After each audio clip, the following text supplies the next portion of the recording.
Hello and welcome everyone, and thank you for attending this session. I'd like to firstly introduce you to the Unity in the Community team. My name is Devonte Okere, and I'm one of the Unity in the Community directors. I think you're on mute, Deborah. I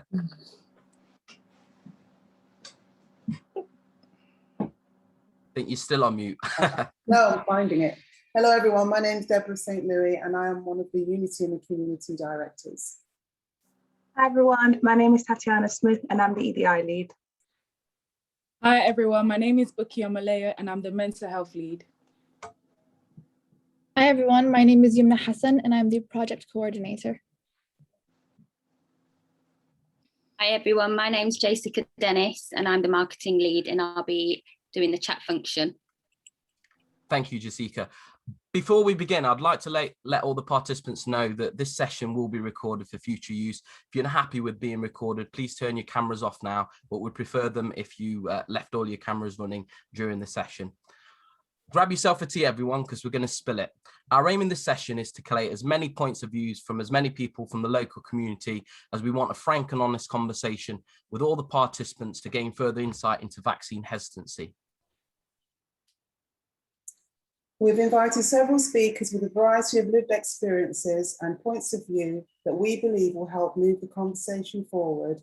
We will then open the floor for key questions to collate as many responses as possible to gain further insight and knowledge of this subject. We will also be taking questions in the webinar chat area for all participants who prefer this method of communication. Please keep in mind that time is tight and that we will also be sending out a question and response follow-up form for anyone wishing to submit a response they did not get the chance to in this session.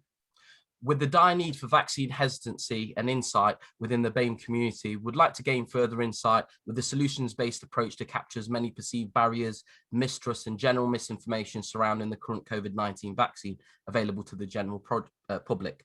This project will delve into the root cause of vaccine hesitancy within the BAME community in Nottingham, while providing reliable information, education and safety awareness, while building trust with the systems that motivate the community to make a more informed choice regarding the vaccine. The project will provide an open dialogue for citizens, community leaders and professionals to engage in. We'll be using virtual Zoom sessions to spark debates while addressing key issues within the BAME community. We'll also be conducting online surveys to understand the problem and explore the tools required to build trust with central government and the healthcare system to build a mutual understanding. The National Lottery Community Fund, legally named the Big Lottery Fund, is a non-departmental public body responsible for distributing funds raised by the National Lottery for good causes. Since 2004, it has awarded over 9 billion to more than 130,000 projects in the UK. The National Lottery Community Fund distributes over 600 million a year to communities across the UK raised by the players of the National Lottery. For supporting this project, making the community voice heard and celebrating our diverse and shared values, the Unity in the Community team would like to thank the National Lottery Community Fund.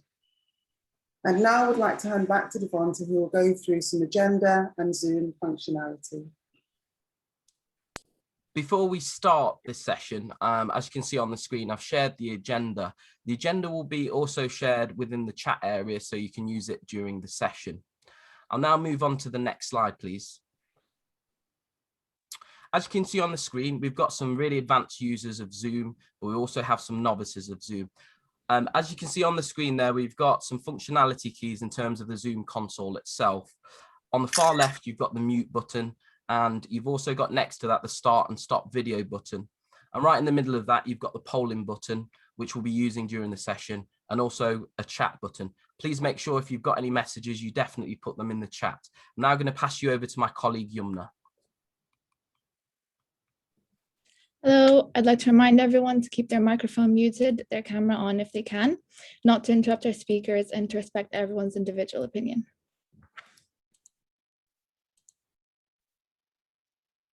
We are now going to look at some COVID-19 vaccine data in England.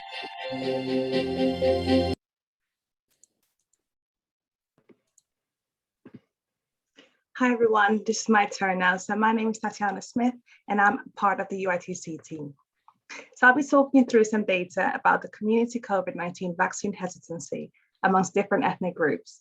The information presented to you today was sourced from the vaccination data for England on the 2nd of February 2021 by the Scientific Advisory Group for Emergencies, also known as SAGE.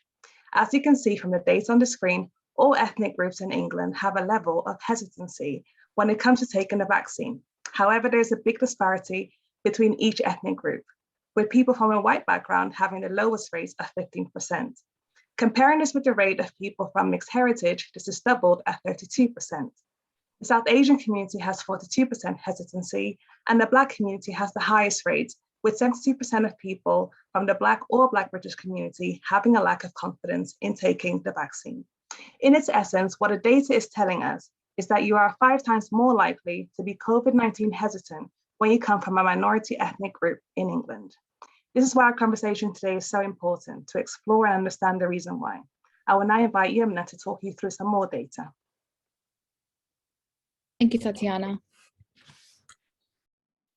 I'll be talking you through the data that explores the percentage of vaccinated members of different ethnic groups in England. This information was sourced from the vaccination data for England by SAGE in 2021. Whilst the previous data showed us that vaccine hesitancy exists across different ethnic groups in England, there has been a varying level of uptake for the COVID-19 vaccine in each ethnic group, starting with people from a white background having the highest uptake, with 14.4% having been vaccinated. Comparing this with people from other ethnic backgrounds, the percentage drastically goes down, as we can see in the chart. The first drop that we see is in the percentage of the Asian community, with only 9.2% having taken the vaccine. The second drop is even lower, with 6.8% of people from a Black background being vaccinated, almost half the percentage of vaccinated members of a white background.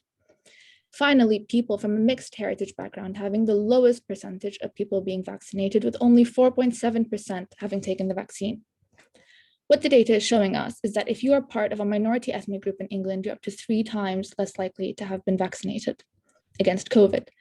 Looking at this data allows us to gain a better insight of how vaccine hesitancy correlates directly with vaccine uptake. I'll now invite Buki to talk you through the last set of data. Thank you, Yumna. Hello again. I'll be talking about COVID-19 vaccination rates among ethnic minority healthcare workers. Looking at the chart, it shows white workers had the highest percentage of 70.9%, South Asian with 58.5%, and Black workers with the lowest 36.8%. Analysis of deaths of NHS staff during the pandemic shows that 64% of those who died belong to the BAME background. In a UK survey in December 2020, vaccine hesitancy was highest among Black populations compared with people from a white ethnic background.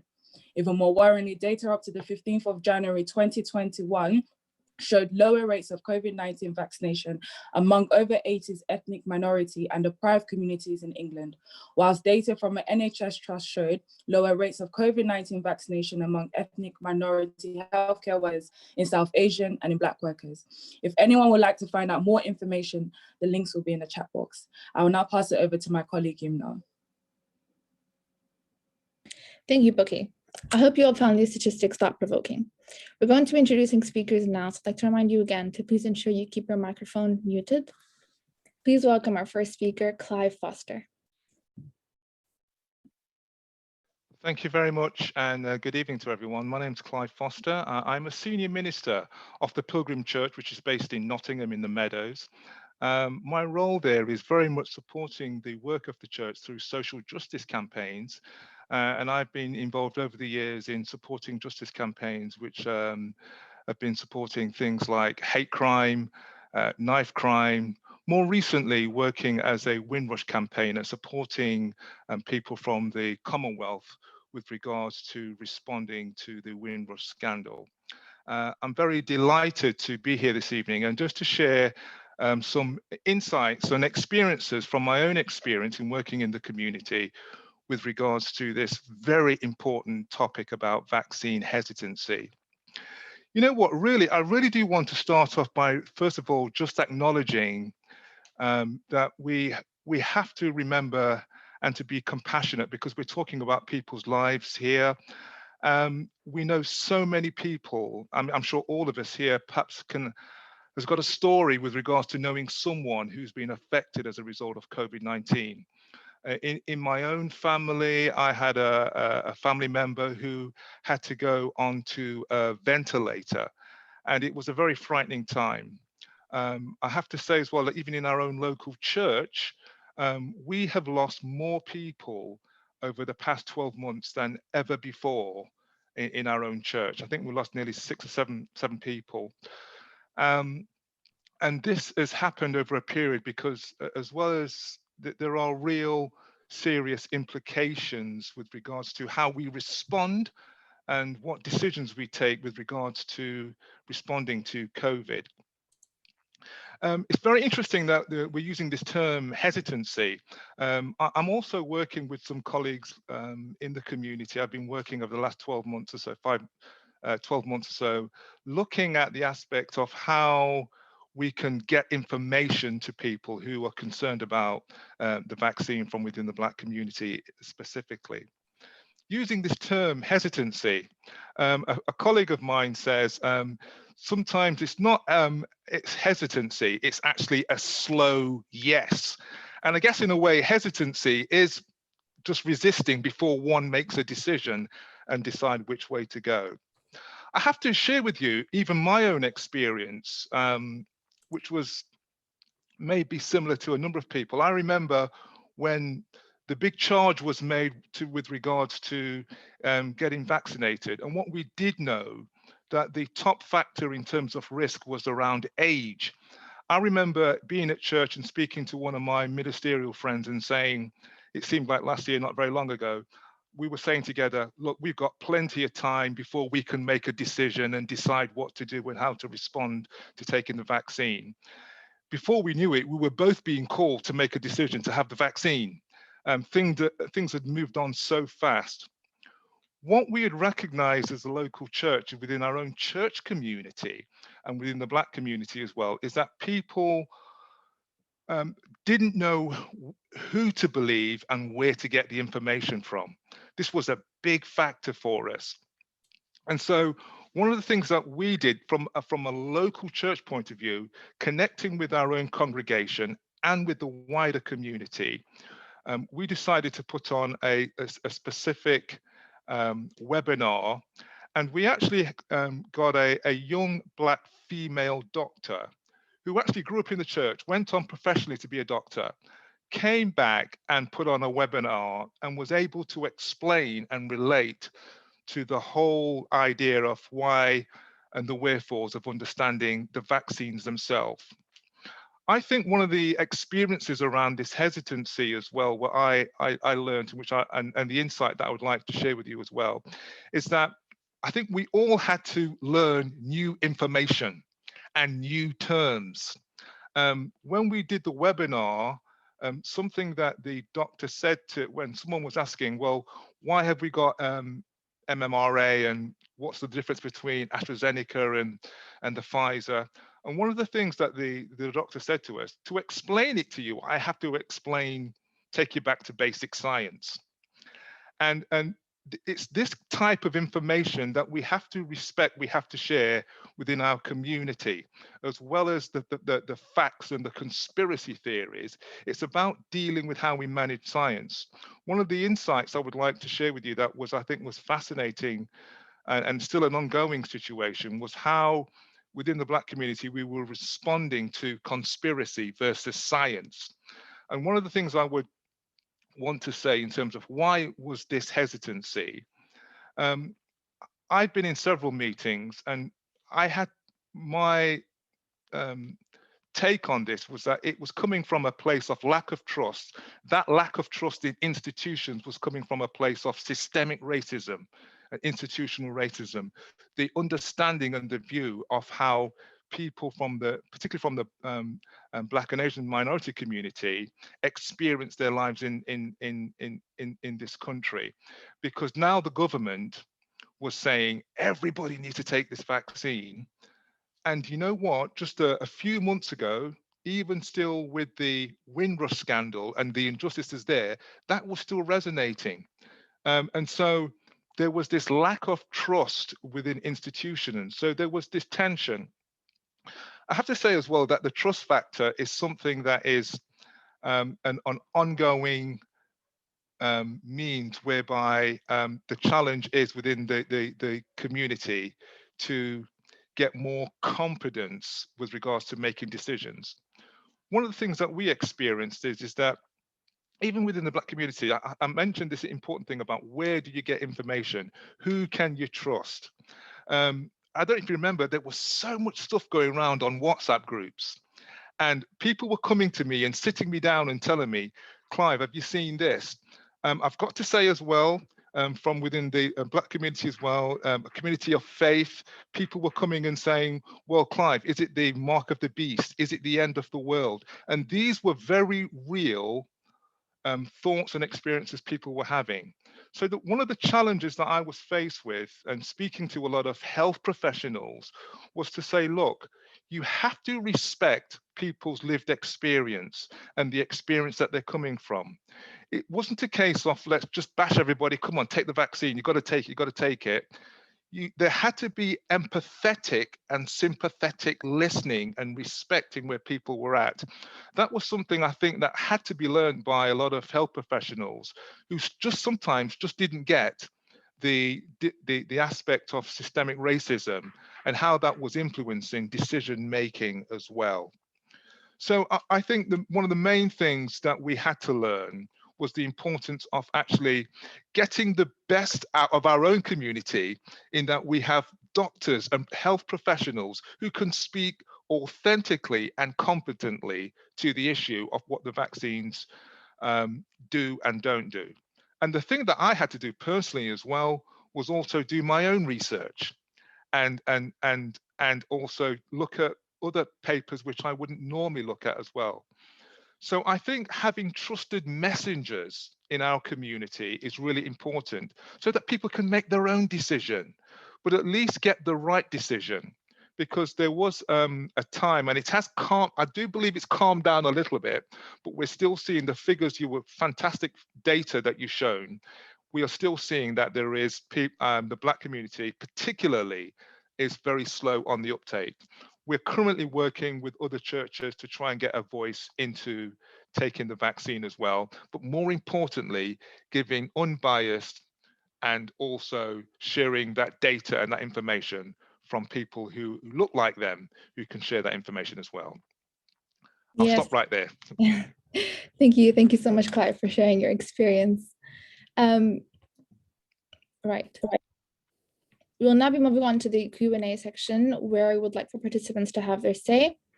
So since we're limited on time, we'd like to remind you that you can respond using the poll or in the chat, or by raising your hand using the raise hand feature in the reactions toolbar at the bottom of the screen. We'll get to you as soon as you raise your hand, and we'd like to remind you again to keep your responses as brief as possible so that every participant can have their say. I will now pass over to Tatiana. Hi, everyone. So the first question of the evening is, what do you think about the COVID-19 vaccine? So as you can see, we have a poll right there, so you can answer through the poll. But I will stop sharing the screen and just see if any of you put your hands up and just to answer this question. So any thoughts? We had Clive just speaking. Any of you got any thoughts on what are your opinions? Anyone positive thoughts to start off with? Could we go full screen so I could see everyone? Yeah. Any of our speakers that haven't spoken yet, have you got any? Okay. Are you up for it? Yes. So 2 participants have said yes. I think. Can anyone elaborate on those answers?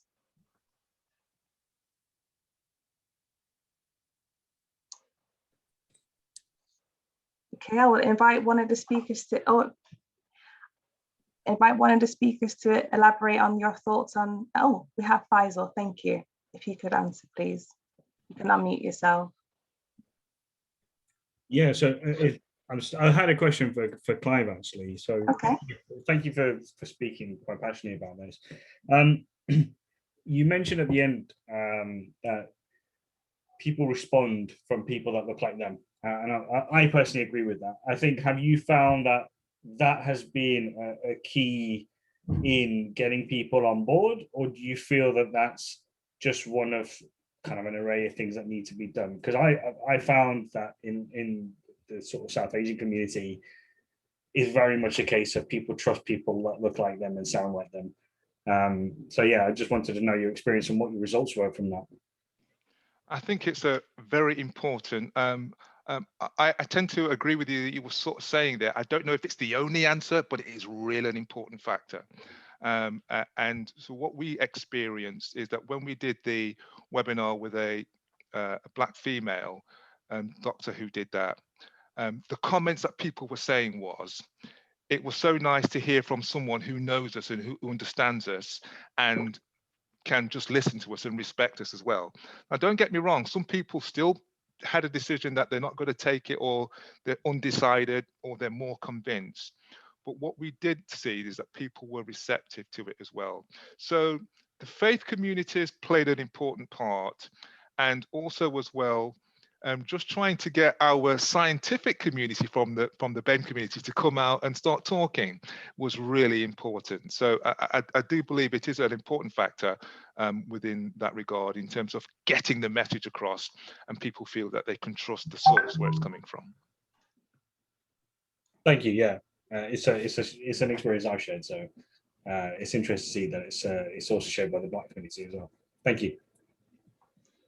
Thank you for your contribution there. Beata, do you have any, can you elaborate on why, your decision-making process on taking the vaccine? Because you said you're fully vaccinated.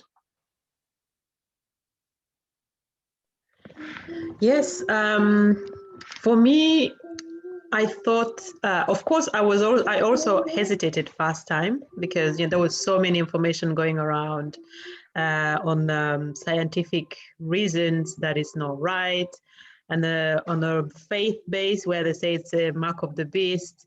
But at the same time, for me, I was like, no, I don't think the mark of the beast is just gonna come say, hey, here I am. And then at the same time, I had this thinking, what if I don't get the vaccine and I catch COVID? They will tell me, we invited you and you didn't come. That's why you have a COVID. And what if I get, basically I thought to myself, what is it to lose? There's nothing to lose. I'm gonna get the vaccine. Those who knows me, like Deborah, will know that I'm that person who takes risk anyway. So I could see the information was extremely so much out there that, and everything I saw on Facebook, on my WhatsApp group, it was all negative. But I even kept quiet about it, because I knew if I tell some people, they will be like, you should not take vaccine. And I took a vaccine first time. I remember telling her that I'm waiting to see if I'm going to grow some horns 2 hours later. And she was like, no, call me when you get some horns on your head. I took the vaccine. First time, I didn't feel anything. I know I have 2 children. So when you take children to have a vaccine, there's always high fever as well. That's why you get paracetamol with the children. So each vaccine will always give you something, side effects. And then I took the second. It was fine. I didn't get any problem at all. I even took the one they're saying it's problematic. What is that? AstraZeneca. Yeah. And for me, it was an easy choice, because I thought to myself, there's nothing to lose.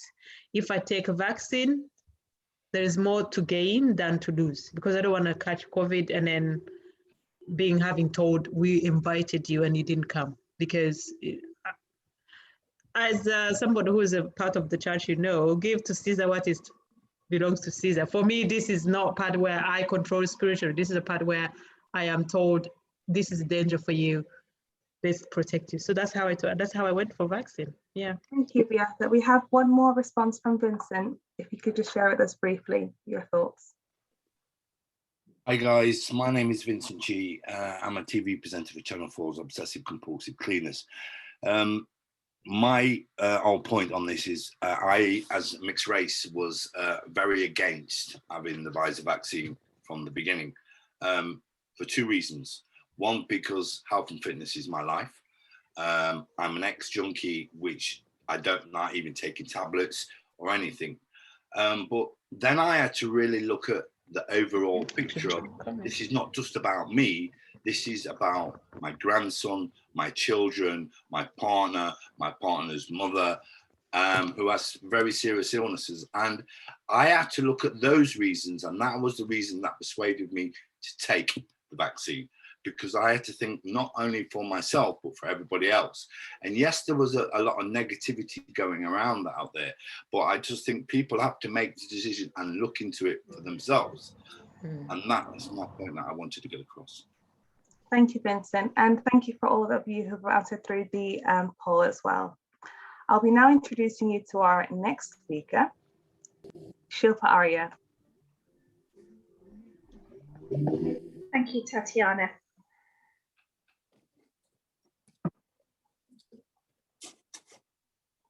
So, hi everyone, my name's Shilpa Arya. I spent about the last 30 years or so working in local government, and more recently kind of took early retirement and have been wanting really for a long time to spend more time working in my community in Leicester. So about 3-4 years ago, I set up a small group for Asian carers within the city. What I experienced was that actually they weren't getting all the services that they should be getting, but also they weren't very clear on how to access those services, things like, you know, carers benefits, and also getting a carers assessment done through the council. So what I wanted to do was kind of support individuals within the community to try and get their benefits, but also to kind of I suppose improve the support that they were getting as carers from the local authority, particularly respite, because there was a lot of carers that I saw were kind of doing this as a full-time role. They saw it as their kind of responsibility, duty to their loved one, and didn't really see it as something that they should, you know, benefit from in terms of getting financial reward or anything like that. What I found with the group is actually they had lots of other issues and concerns as well. So they came up with difficulties within employment, and again, you know, we started supporting individuals with all of those issues as well. What I found a short time ago is that I was getting a little bit weary, tired of working in large institutions where I felt that I wasn't actually able to make some of the kind of progress that I wanted to make. And also I felt that actually a lot of people within the employment sphere were being silenced or not being heard within their organisations. So I decided to leave institutions and actually work more in the community. In terms of my kind of, I suppose, experience with the vaccines, and also within the area of hesitancy, I last year in March was working in local government, and in fact was part of the team that was responsible for responding to COVID-19 and actually giving out a lot of information across Nottingham. And one of the things that I found was that the information that was being shared at the time, and it was largely because we didn't have vaccination at the time, it was largely information around, you know, what you needed to do in terms of COVID-19, and actually, you know, the wash hands and keeping the social distancing and all of those messages that were being sent out through the council. And I was very keen to ensure that you know, those messages were kind of reaching wider communities, because what I was finding is that within my community, that those messages weren't coming out properly. And as you probably may be aware, you know, places like Leicester, where they have a high BAME population, that actually, you know, there was some confusion around social distancing and the messaging that was coming out. And in fact, I spoke to a lot of family members who weren't sure of you know, what they were supposed to do And also what I found is that because of kind of structural racism and also systemic racism, that actually many of our communities were living in kind of close-knit communities, but also they had lots of households were living in, so you had lots of households living within one home. So again, the spread of, as we saw, of COVID within families and within communities was quite rapid. So I became very concerned and wanted to do really something around that. And then with regard to kind of vaccines particularly, I, like Clive, have kind of had various conversations with people within my community and also within the carers group, where individuals have been hesitant, and the reasons for hesitancy are some of the structural experiences of racism in the past, where individuals were involved in trials, clinical trials from Black and Asian communities, and actually they weren't even told about those. And I think that what we've found in time is that those are now kind of becoming more and more apparent, and they've been across the world as well. So those clinical trials have caused some degree of hesitancy, but also within the Asian community, there was some hesitancy because many within my community are kind of strict vegetarians, so they don't actually eat meat or any animal products, and previously they've experienced situations where there has been animal products within medication, but also I don't know if you recall when the new notes were created. Again, there was some coating on that was an animal product, and again there was quite a lot of outrage within the community, particularly the Hindu community, around, well, actually, do they not recognise and do they not respect the fact that we don't have we have we're vegetarians, but also we don't handle any animal related products. So I think there was a lot of that around, and I think also similar to what Clive was saying earlier, that there is this sense that actually this is the end of the world, or this is something to do with Kali Yuga. So we're living in a time of where the world is coming to an end, and we call it Kali Yuga within Hinduism, and actually this is God's doing, and actually this is taking us towards the end of the world.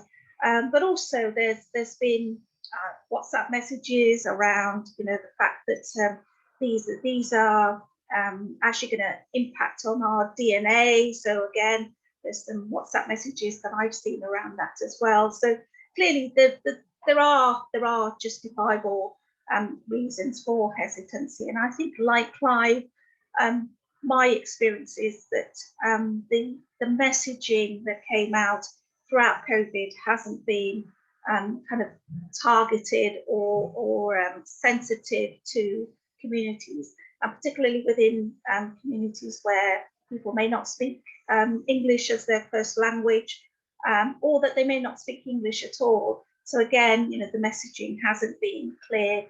So the only information people have had is WhatsApp messages that have been circulating, that they've had access to. I think that, like Clive, I would agree that the picture is changing. There is more input into more sensitive and more kind of targeted communication of messages.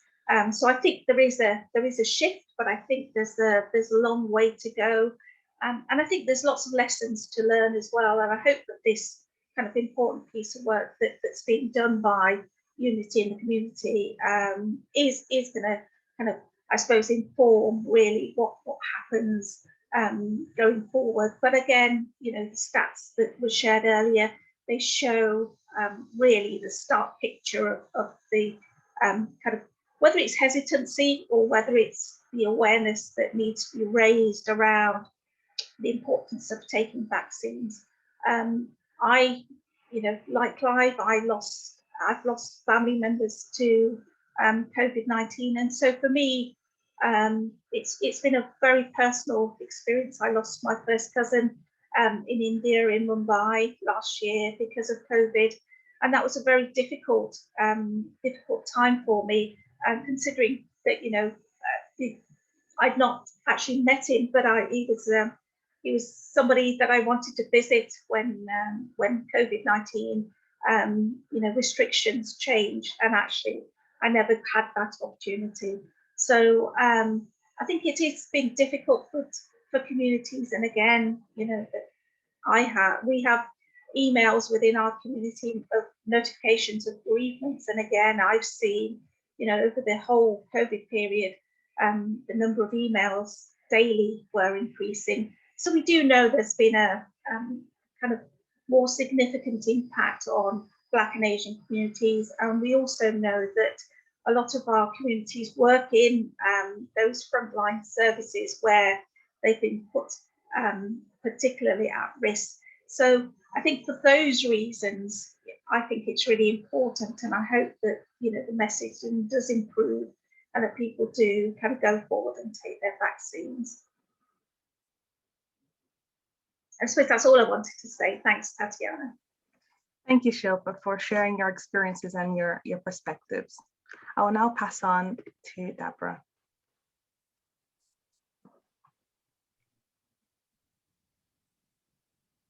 We'll now move on to the second question of the evening. Do you think the vaccine should be compulsory? Would anybody like to tell us why? You can answer the poll. You can speak directly to everybody, or you can pop your question in the chat. I know Vincent had popped a question in already. Would you like to respond to that question while we give people some time to think about the question that I've just posed? So Vincent asked, when Shilpa was speaking, do you think the vaccine, but isn't the vaccine about life or death? This is a question that he would like to ask, which is a good question. For me, especially in the mixed race and Jamaican and the Indian community, right, we are susceptible to diabetes and to other health issues. Okay, well, do we make any changes on our diets, how we eat our food, at what time we eat our food at night? But this is a life-saving, and it's not just about you as an individual. This is about your whole generation of your whole family. And I think people are too easy to want to read into something. We have this a saying in Jamaica that we're too follow fashion. And we need to stop that follow fashion. We need to make decisions for ourselves. We are grown adults. The younger generation, yeah, they are parents to give that advice.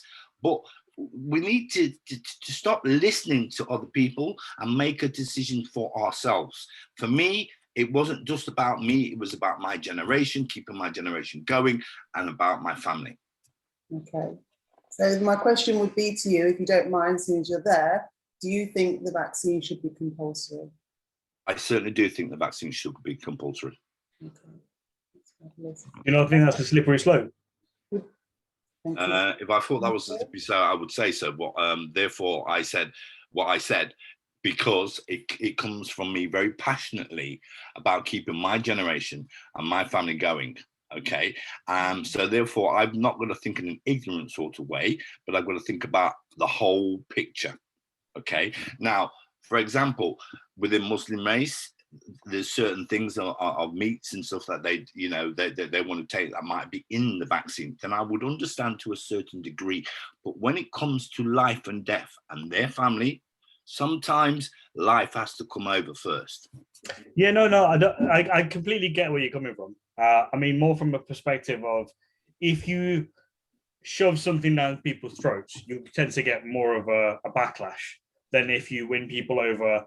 If you make something compulsory, human nature is to buck against it, if you see what I mean. It's more from that perspective I'm talking, by making something compulsory. Yeah, okay.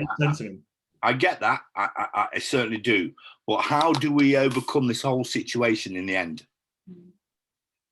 I think education, I mean, that's just my perspective on it. I think it's, So I think a lot of it's educating people. Faisal, are you were saying that you don't think it should be compulsory? Is that your opinion? Yeah, I think anytime the government gets involved and starts to make things compulsory for people, there's always a backlash. There's always the feeling that the government's interfering. Yeah. And I think that there is a place for government to create policy, to create things that will engage a community. But I think that things are better done from the grassroots of a community rather than a top-down order. And I think that that's just historically, the whole reason we've got this problem is the government's telling us we should take it, and already people are saying no. So it's only going to exacerbate the problem, in my opinion, if you made it like, let's say in this world that we're living in, this hypothetical world, we then go and make it compulsory. Do you really think people will take fines? It will just cause an us and them. Suddenly it will turn a population against itself and go, right, you're now criminal for not doing it, and actually give people a reason to beat ethnic minorities over the head with it. I completely get the sentiment Vincent's coming from. I get it from a heart position. It's like, look, I want to save my brethren. I don't want to see people die. I get all of that. I completely understand where he's coming from. But I think sometimes the action that you do doesn't necessarily have the desired outcome. And I was just posing the question from that perspective. That's all. Thank you. Thank you. Anybody else have an opinion? I see somebody in the chat, but oh, is it theatre? Yeah. Oh, there's someone else to say that Tony Blair wants to. Yeah, personally, I think that if I would look at the society, there's so many things that should be compulsory in our society, but we are given so many choices.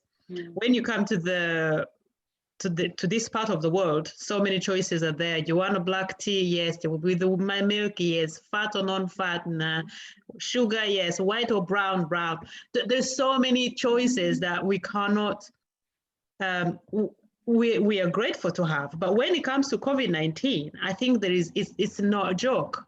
It doesn't kill everyone, but it could kill somebody, anyone. You know, I could have COVID and I will not even know. And then I'll pass it to Deborah. Deborah will take it and Deborah will die from it. So therefore, I think when it comes to that point of matter of life and death, it should be compulsory.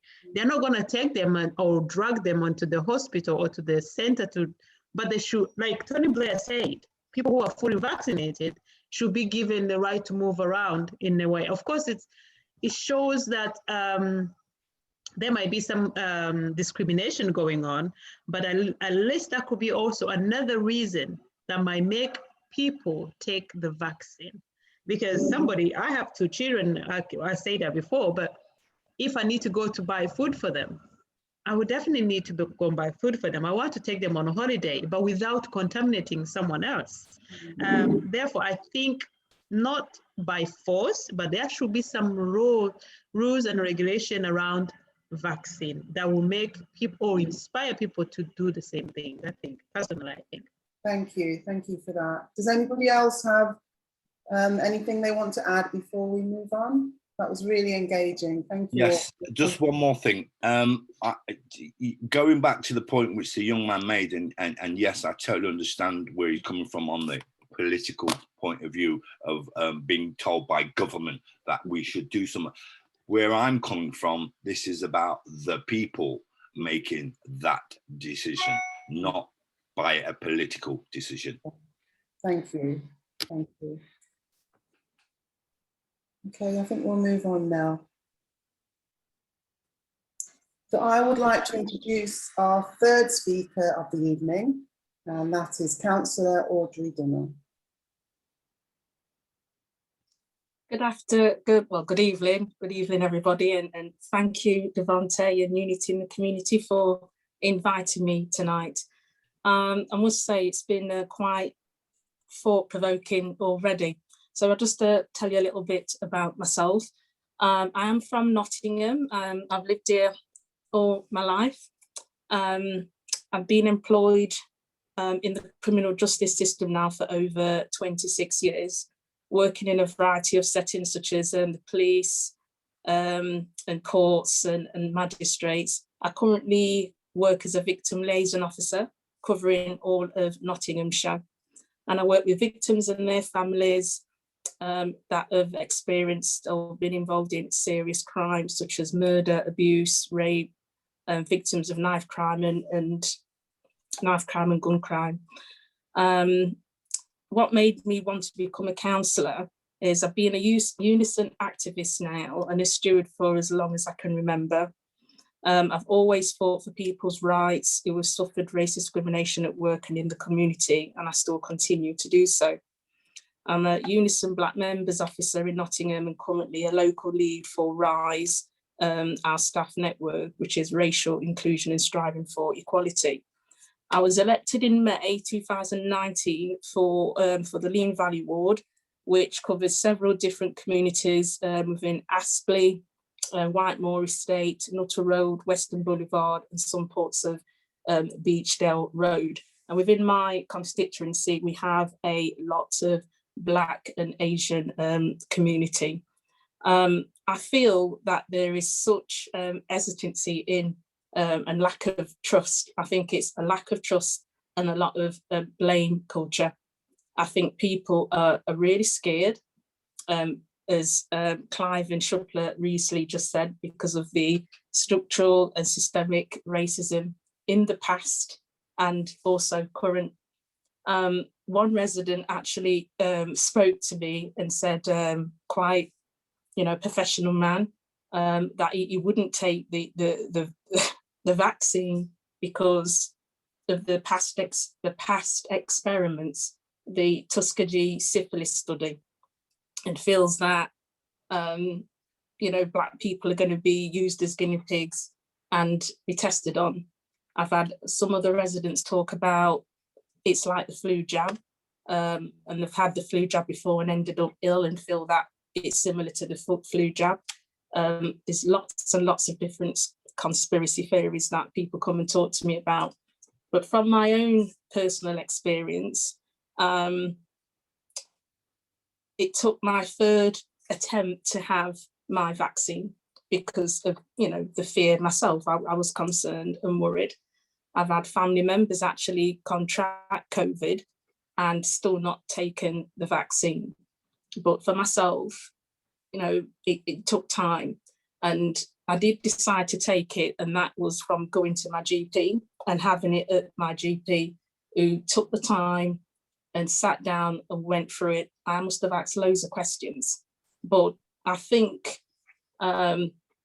moving forward and to break the cycle of openness and cycle, I think there needs to be a level of transparency and openness.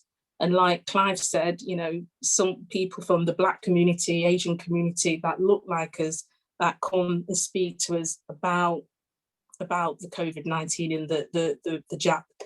I think it's really important. I think it's also important that there's an easy navigation of the government website about the facts. Trying to go online and read that and go for it is quite confusing for people to do that. So that's my take and my personal experience. Thank you.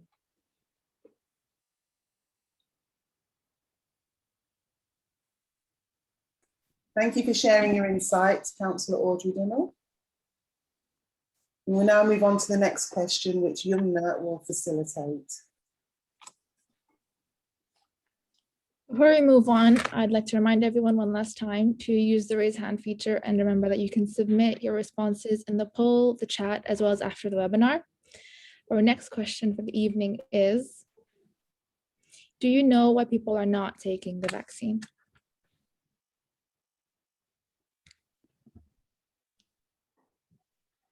Oh, I see. Somebody has replied no. 3 people have replied no in the poll. Do we have any responses from our speakers, perhaps? I'll just chip in initially. One of the things is I had a family member recently who said, I am going to wait and see what happens.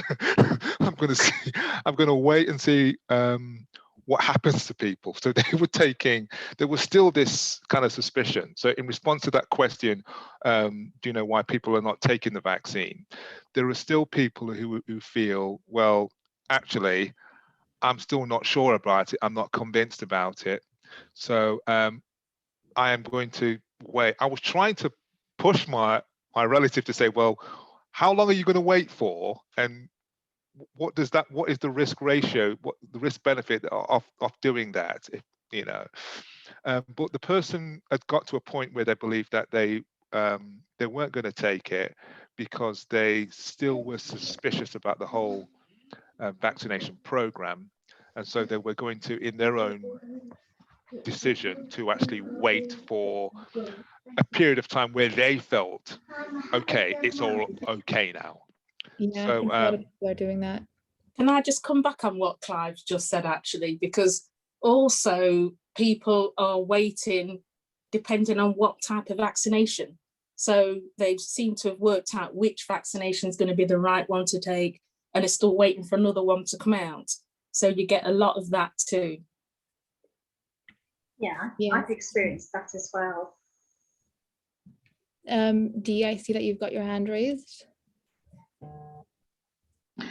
Hello, my name is Dee. I'm calling from Walsall, West Midlands.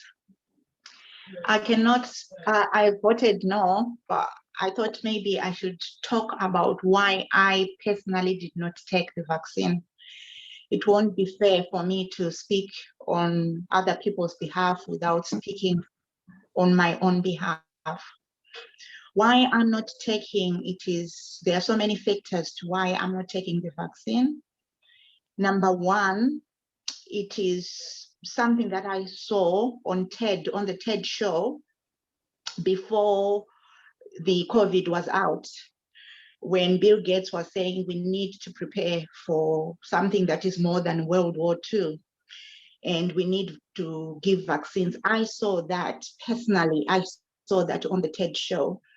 And knowing that there's been like a movie that has already been put out there, people acting and their masks and everything that is happening now, it looks like there's been an author who authored, and now whatever was in their mind is being rolled out and people are living it. That's number one. So it really affected me to think, oh, I saw this in 2015 and it has now come to pass. Really, and how what would I say? He moved from the Microsoft to be making vaccines, you know, and I became very suspicious about it. That was number one. Number two, my God-given faith is that God made me with an immune that can fight anything. And I really come from a place of utter poverty, where the time I grew up in Zimbabwe, there was no medication. There were no hospitals. We really depended, like when you have a fever, you have to do tepid sponging. You have many ways of lowering your temperature or doing something about how you felt. So I don't like medication, actually. I don't like medication. So I believe there are other alternatives than medication, but I'm not going to be preaching to people that don't take the vaccine. So all I want, those who decide, it's a question of the heart and the mind. If you decide to go and take the vaccine, go take it. That's what you want. If you decide you don't want to take it, don't try to convince people because you have made that decision to think that's the right decision. What if it is not? I worked in the health sector myself. There are times I've been told, Dee, you need to be with that person. And I go in there, the person has not been looked after for days. And I remember sitting my first time when there was COVID last April, May. I went into that room and this old woman is crying, help me, help me. I remember saying to my heart, God, I'm going to be dying doing the thing that I really want to do. So death will eminently come But for me, for Bill Gates to be telling the world that we need to prepare, we need a vaccine, for him to try to come from Microsoft to be making vaccines and all that, to me, is not convincing. With my little mind, it's not convincing. So let people who want to take the vaccines take them. Let those who do not want to not take them. So I'm prepared. I've seen people who have had 2 vaccines but still have COVID. People are being vaccinated now, but they are still told you can't meet your family, you can't do this, you can't, maybe because some of us have not been vaccinated, I don't know. But if my body, natural immune, God-given immune, is no longer working for me, let me rest. We will all die. But there is always an alternative medication. And the more I'm living within a COVID era and not vaccinated, I believe my immune is getting stronger. That's just me, but I could be daft, but please leave me alone with my daftness. Thank you. Yeah, you make a good point. Thank you. Raj P, I see you've got your hand up. If you'd like to put in your input now. I think you need to unmute. Can you hear me now? Can you hear me now? Yeah. Yeah, I'd just like to reiterate and agree with what Dee said. I mean, if you have a healthy lifestyle, eat the right things, exercise, you have a strong immunity, and then, you've got less chance of catching it or good chance of recovering from it if you do get it. And the other conspiracy side of things, Bill Gates. I mean, I used to work in the computer industry, and I know what he's like. And there were rumors in computer viruses that they were deliberately created to sell more antivirus software. And I get the same feeling about this, that there's going to be billions of pounds being made through vaccine sales and shares. I see. Do you have any more to add to that? Everybody's entitled to their opinion, and that's mine. Yeah, that's completely true. I'm going to butcher this name. I'm sorry. Enoch Boa. I can't see the rest of the name. Yeah. Good evening, everyone. Hi. The reason why some of us are not taking it is that there are various vaccinations that has come into this world. And what is the difference between like hepatitis B and what is coming? What is the agency of forcing people to the extent of, even there are some people, there are some places when they send you a letter, like a warning, like we strongly believe that you have to have the vaccine. Me, for instance, I went to where I was doing supporting work, and then I did a test. And the first test that I did, the same day, it was negative. And then they asked me to do another one they will send it to the NHS. They sent that one to the NHS. Then following day, they said I'm positive. So I have to isolate. I isolated at the house. I didn't even have a slightest of even, I would say, I don't know, even like scratching of my body, like a little thing in me. And I can even see that I'm even stronger than the time that they said I'm having this COVID. And now I wanted to even travel. It's about 3 months now. When I did the CPR test, they said positive again. I did test in the house, negative. I did another one on Monday. I requested for the case again. And I did it on Monday and I sent it to them. This morning, it came out negative. So what is all this issue? So I called them and I asked them, what is all this about? They said, it could be, anything is not 100%. I said, fine. If it is not 100%, why are you forcing us? I'm self-isolating now. But what's the point? I cannot feel anything. Are you telling me somebody can get a COVID without even taking a paracetamol and the person can be healthy more than when they said the person is infected? So it's the whole issue about how they calculated things and doing things that makes some of us decide, why are you forcing us? Because if there is anything that is variable in the market, for instance, something like Nike and those brands are quite expensive, isn't it? But people prefer to buy Nike than to go to Primark and buy £5 thing. Why? Because they have the value of it. So what is so special about COVID vaccine that if you don't get it, it's like it's an albatross on your head?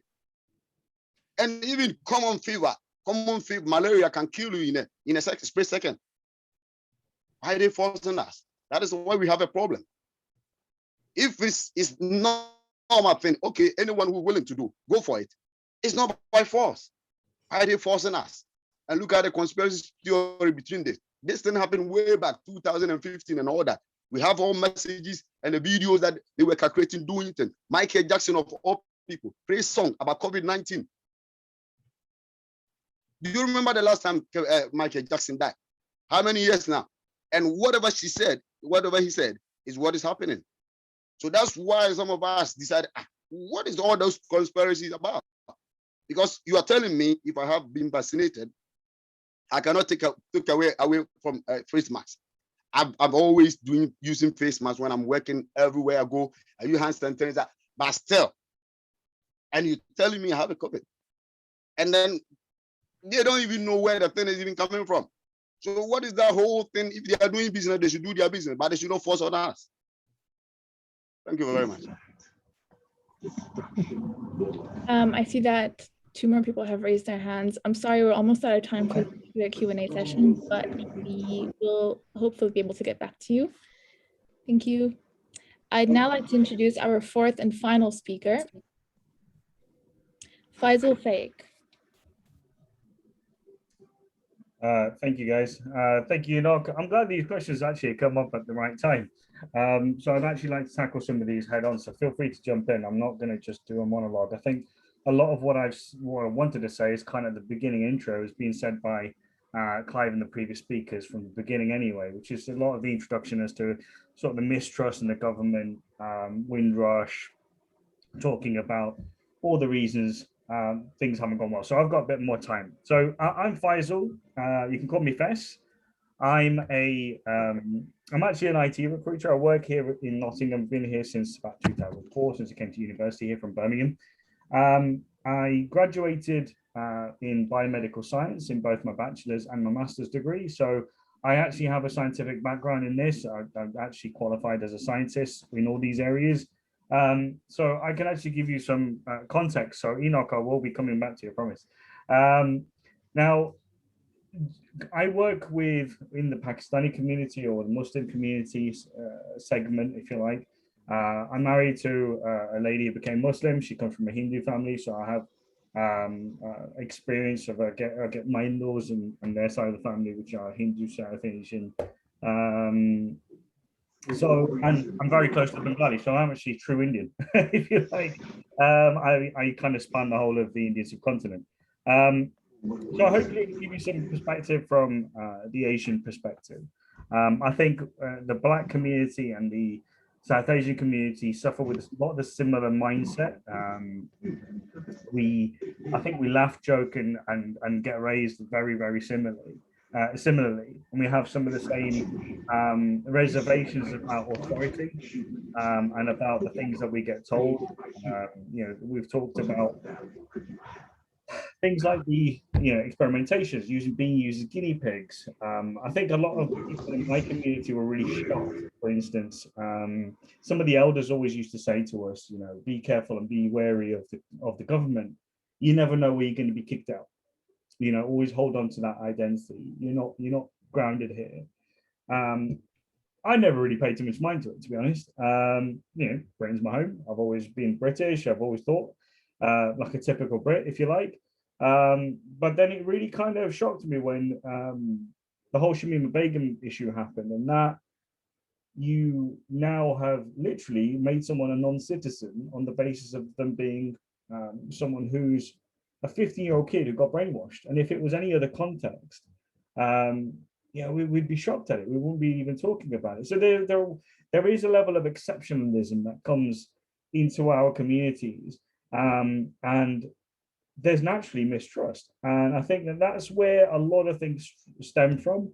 And I think that people or other entities and other agendas start to capitalize on some of this mistrust and start to talk in a way to bring people over to their side. And I think that's what gives rise to conspiracy theories, and Dee, just to kind of address you, directly in the things that you mentioned earlier, because I'd like to kind of get some of these misconceptions out of the way, just from my perspective. And again, I'm only talking for myself on my own opinion, but talking specifically about Bill Gates, I mean, he's an entrepreneur, he's a, you can call him a philanthropist or whatever you like. I mean, he's made his billions. Him and some of the others have actually pledged to give all their money to charity after they die.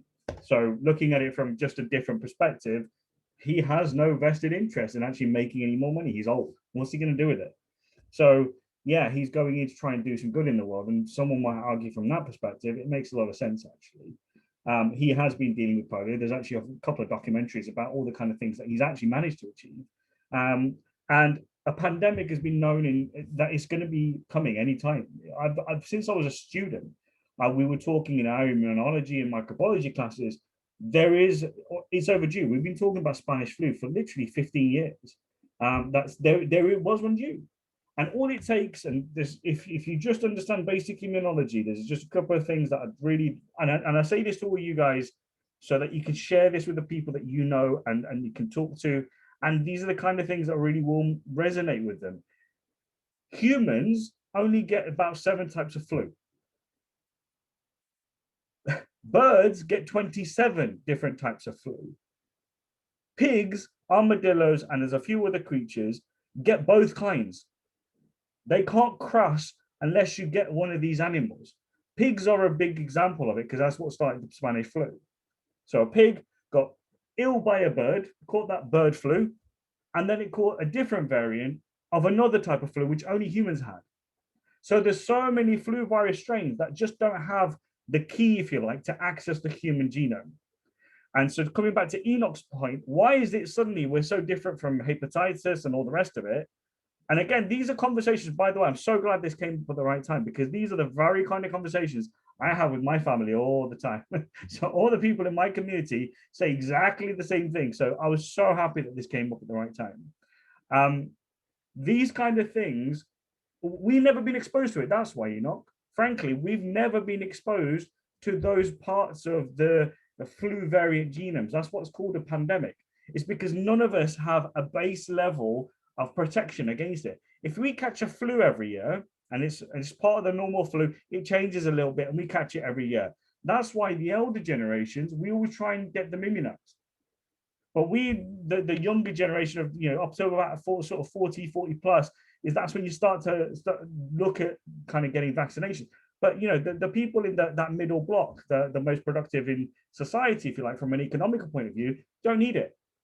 And there's a reason for that. It's because our immune system are strong. You're right. If you eat healthy and all the rest of it, because we have a certain level of exposure in our lifetimes, and we have inherited a certain level of immunosuppressant parts of our genome. We don't get that when it's something completely new. That's why it causes mass devastation. If this was even slightly more deadly, we wouldn't think about it. And let's be frank, there is a distinct difference between hesitancy and anti-vaccine. Right? Anti-vaccine, you're not going to change someone's mind. They're bought into the sort of, they've gone down the rabbit hole, and that's not who I'm appealing to, because you're not going to change their mind. I know people like that in my own friendship group, and it's frustrating as hell. But what we're talking about is hesitancy. These are people who are just concerned because public messages be awful around this, really, really, really terrible. The government's done an awful job is to tell people why it's safe. Because the first things first, how the hell did you manage to get a vaccine so quick? Right? And that's a legitimate thing that people ask me. How? How did they do it? How can it be safe? It should be tested for years. Absolutely. But we've had the technology for absolutely donkey's years. All we've done is we've raised things through. We have cut corners, but corners we were able to cut what we just didn't need to do before. So these are conversations that people have absolutely legitimate questions. And if I didn't have a background in science, I'd be asking exactly the same thing. So I completely understand where people come and ask questions from. But I think this whole thing that anti-vaccine, well, first of all, we've all had MMR, we've all had all sorts. And this is, let's be frank, a first world problem. Because if you look at places like Liberia, Iraq, the Sinhalese people, they have like a 95 upwards % uptake of any vaccine because they're not picky. Frankly, they're dying. They're thinking about their health and well-being. If you look at first world countries, we have conversations like this, and shocking and sad. We have the time. I mean, in Bangladesh, for example, at the moment, they're charging for it, right? You have to have at least about £1,000 in your bank per person, by the way, to pay. And that's £1,000 British money. I know this because I know people there right now that I've actually had to contribute and send money to so that my friends can actually make sure they can take it. And they've actually run out. People are literally fighting tooth and nail. Only the upper class of society at the moment are getting it. If you charge people here right now, our people, I'm talking all South Asians, all of, you know, the black community, would be rushing for it. Because there's something in our psyche, when we're forced to do it and you give it as free, it's almost like we have, oh, I don't want that. But I'm telling you, if you charge people, we rush to it.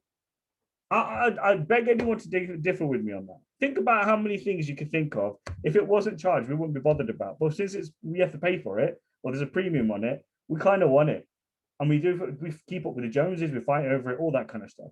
And I'm not saying that these are fundamentals. I'm just saying that these are some of the things that I've experienced, that if you look elsewhere, outside of our little bubble in the UK, there are real people that are actually fighting for these vaccines. You know, AstraZeneca, again, to coming back to Dee's point, is actually not making any money on it. I know it's shocking, and I know you don't believe it, that's fine, but it's categorical because they've done it with government money. And that's what one of the benefits that they got is they got the research done with government money. So yeah, just coming back to kind of the messaging, and I think I'm going to take the approach of how can we actually do a better job of actually engaging the community, and what can we actually do as a results-based thing. So as the problem's already been stated, the eldest in our communities are the most resistant to it.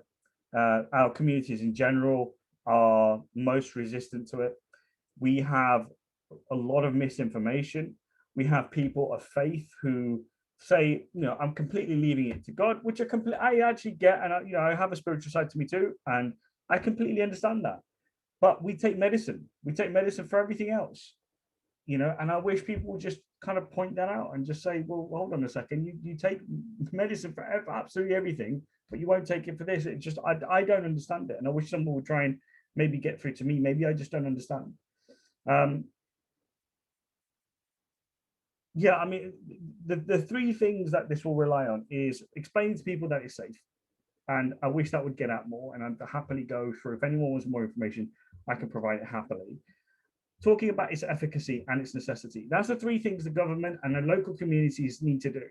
The way we're going to do that is getting people like Clive, who are, you know, faith-based leaders in the community, you know, people who are working community cohesion projects, unity in the community. More of this. This is what needs to be done. And in terms of, you know, the actual medical professionals that are delivering the service, making it convenient so they can go to the GP and actually get it done there. And your local GP, someone you probably know for 20, 30, 40 years, if you're elderly. These are people you trust, and they're going to give you the right information. Going to a clinic, an old drop-in clinic where you don't know anyone, they're going to inject you. For a lot of the elder community, you can imagine how daunting that might be, because you're used to your own medical professional. And again, these might be first world problems, but these are real problems that we have to deal with. So the things that people object to, things like, I don't know the long-term effects. So what Clive mentioned, you know, someone saying, I'm going to let other people try it first and be the guinea pigs. I'm going to wait to the end. I thought exactly the same thing. And it's a human self-preservation reaction. It's normal, but look, we're in a stage where we've started to see that, and actually there isn't all that much. The kind of scare stories you see in papers, you know, I don't want to sound like I'm just beating it down everyone's throat, but frankly, that is well within the margin of reactions that happen with any medicine, because we're all biochemically different. Well, none of us are identical. And this is, again, coming down to the basic ABCs of science and understanding the building blocks of us. Hopefully I'm not going too far over my time, but I just wanted to quickly kind of say that we can't write off people who have genuine legitimate concerns. And I think that the best way to tackle it is by coming together as communities, talking to people, like Clive has done. I actually really commend you on that, is to get people who are knowledgeable about stuff, talking to people in the community about it and addressing concerns one-on-one. Hopefully, I feel like Enoch, I managed to kind of address at least some of your concerns of why it's different from hepatitis. I know that was one of the things you mentioned. Dee, I completely understand that, you know, no one thinks you're daft. We might not agree with your decision-making process and feeling like it's completely faith-based, and I get it, I do, because I'm a man of faith too. But we take medicine for things. God gives, you know, I think there's a parable about God giving you the raft, and the man keeps saying, no, I don't want the raft, I want God to save me, and eventually he ends up drowning. And when he goes to the pearly gates, he says, you know, well, why didn't you take the raft? He said, I was waiting for you to save me. I said, I sent you the raft. Yeah. I'm just I'm just kind of paraphrasing there, but the point is we have to kind of make our own you know, our own we have to be our own saviors in that sense. But yeah, I hopefully I've covered a lot. I'm happy to take any questions. Feel free to poke and prod at me, I'm sure you will. Thank you so much, Faisal, for sharing your insight. I'll now pass over to Vicky. Thank you, Yumna. We'll now move on to the next question. Do you remember any historical events or occasions in the past that discouraged you from getting a vaccine for yourself or your family? Would anyone like to describe it briefly? You can also use the poll to answer the question. Just raise your hand. Mike. Hello, Mike. Sorry, I'm not trying to say something about this, about the poll you are sharing anywhere. I want to say something about another thing, if that will be all right. Yeah, that's fine. All right. Yeah, my name is Mike. Thank you, everyone. I'm the project coordinator of Go African Migrant, focus here in Nottingham. I think everyone has spoken well, but I just want to say one or two things. It's a kind of question anyway. I want to ask something about how long does it take for a vaccine to be approved? I mean, to be produced normally. And if it is something that is not a problem, why are people dying after taking the vaccine? So, okay, can I answer that?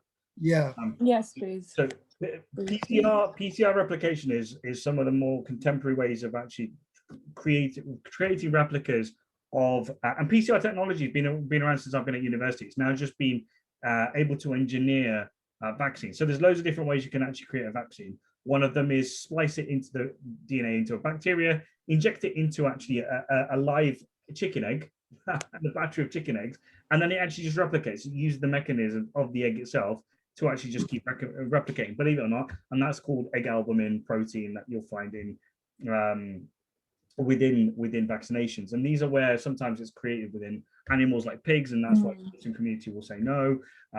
They have chickens, so sometimes the Hindu community will say no because they were vegetarians, and then they have the synthetic, and that's been the more recent development. So this is more now synthetic splicing technology. If you look at PCR or splicing technology, you'll find a lot of the recent techniques, mRNA techniques that have been developed. These are very, very effective. They're far cleaner. Look, we've come along, you know, from the days of having, you know, big, massive TVs and projectors to having flat screens. You really think our technology with within creating DNA-based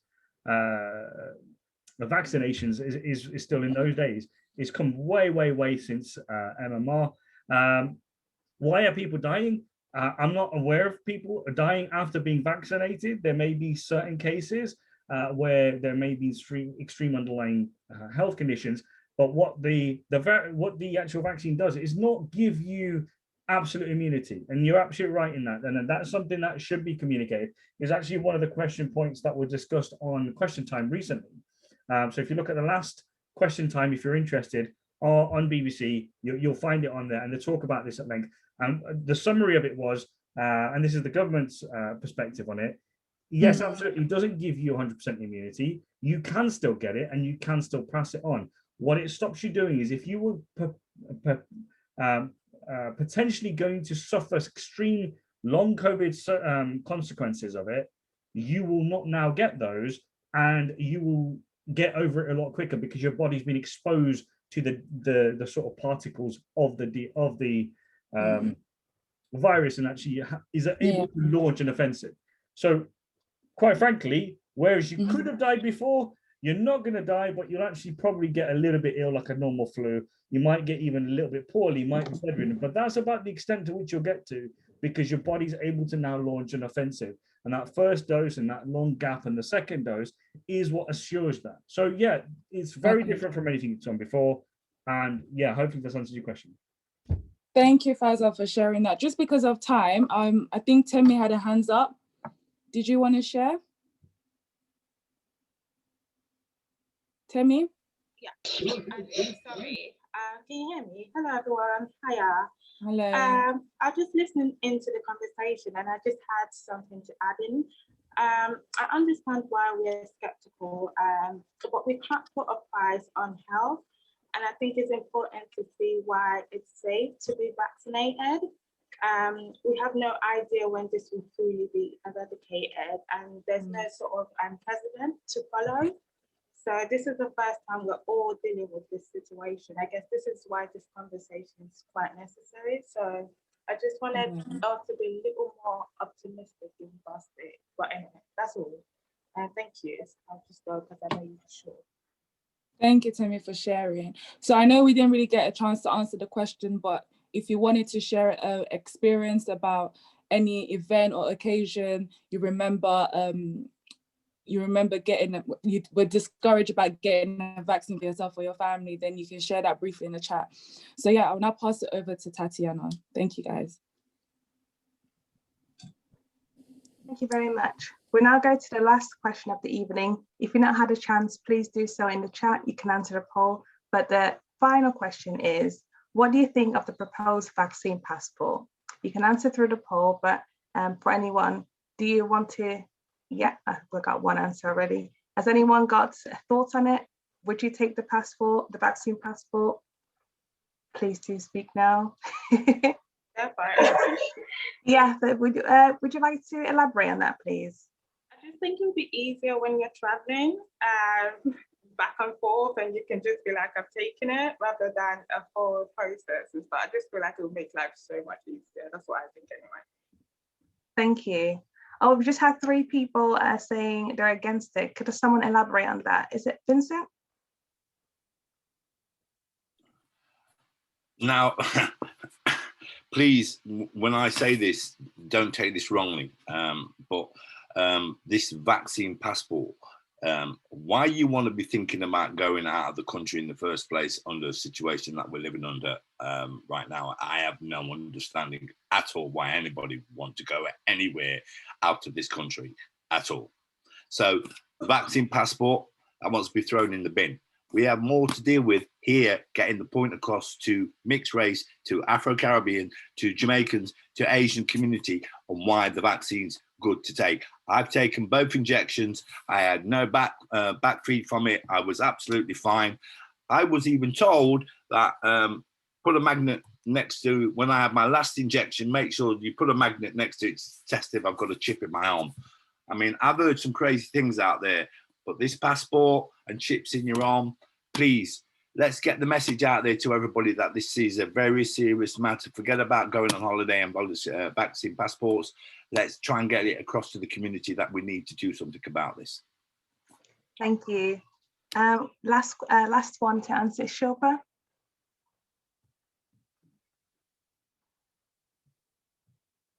Yeah, I think similarly, I've got a concern of making this a kind of passport issue. I think a lot of big communities experience inequalities in accessing those sorts of things anyway, and a lot of these things are done in a digital form. So again, a lot of large sections of the community may not have access.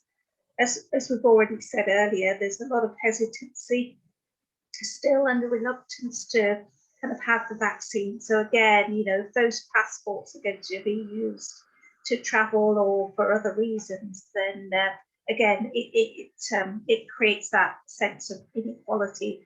I do think that we still need to continue to kind of on that journey of talking and having those conversations around hesitancy and actually encouraging people to take the vaccines. But the passport side of it, I just think it will just create divisions within the country, and also stop people from accessing services, etc. So I don't agree with it.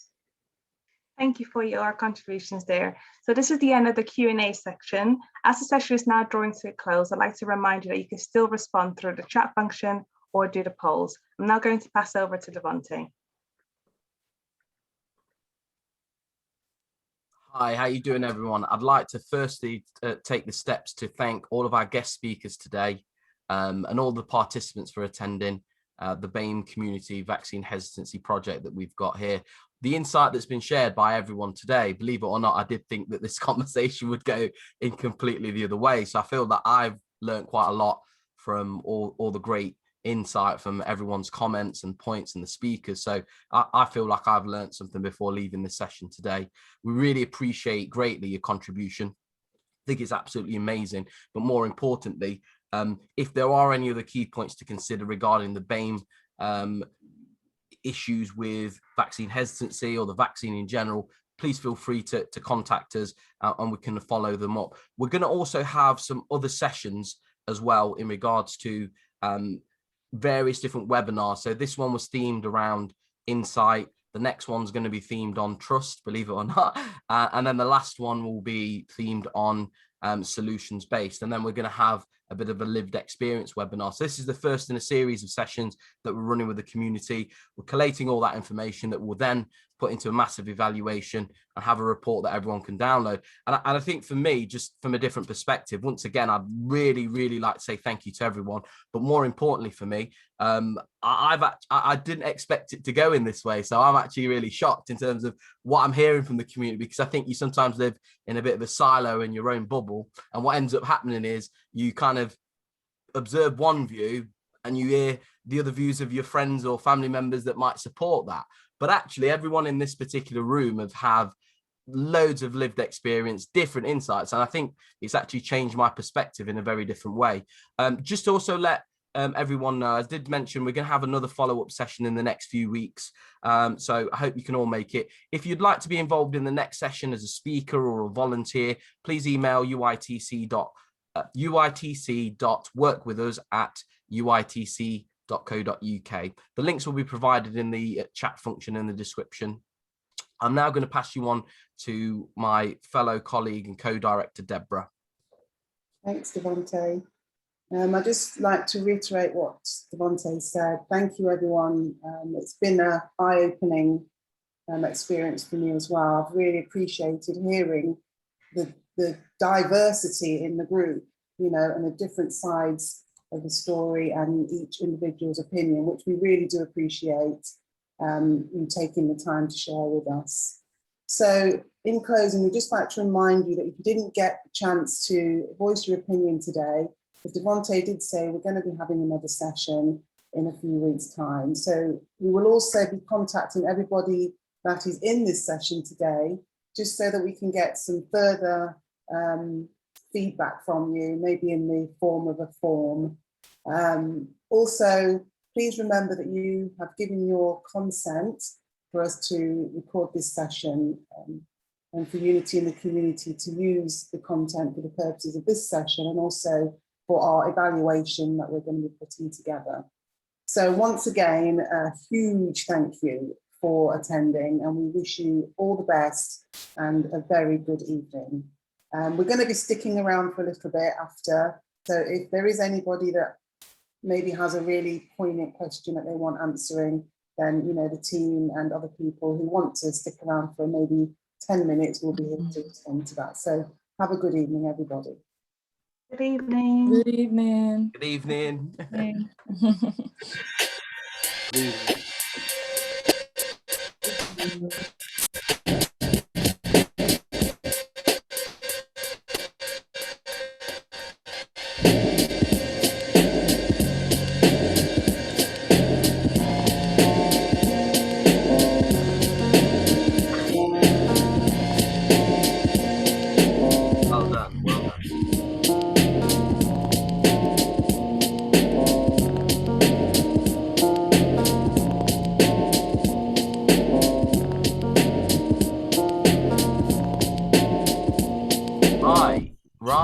guys, everybody, anyone that's still remaining in the session, once again, thank you for everyone attending.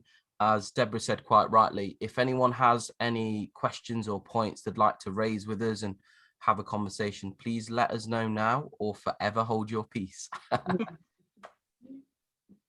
Brilliant. I think I could hear a few crickets there, wasn't it? No, I will say one thing, guys. I know that everyone's pushed for time, but I learned so much from the speakers and the guests in here today. I was like, it actually made me think my perception on the vaccine and everything else like that was quite skewed in terms of some of the points I heard.